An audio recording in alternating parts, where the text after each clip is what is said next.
Azyaşlıya qarşı qeyri-etik hərəkətlər olunduğu iddia olunur. Sosial şəbəkələrdə 281 nömrəli tam orta məktəbin 7-ci sinif şagirdinin soyundurularaq videoya çəkilməsi ilə bağlı iddialar paylaşılıb. Məsələ ilə bağlı həmin məktəbin şagirdləri Baku TV-yə danışıblar.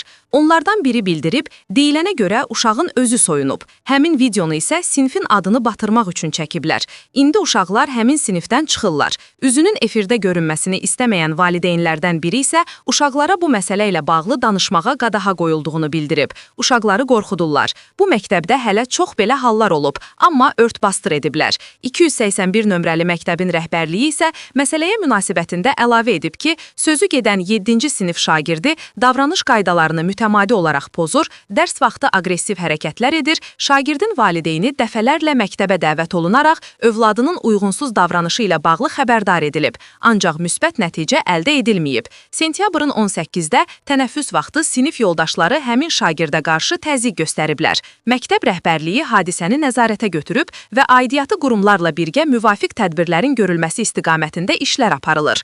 Bakı şəhəri üzrə təhsil idarəsindən isə bildirilib ki, məktəbdə sağlam psixoloji mühitin möhkəmləndirilməsi üçün əlavə psixoloq cəlb edilib. Belə hallarda təhsil alanların psixoloji zərər görməməsi və uşaqların təhlükəsizliyinin təmin edilməsi daim diqqət mərkəzində saxlanılır. Davranış qaydalarına zidd hallar baş verdikdə qanun çərçivəsində tədbirlər görülür.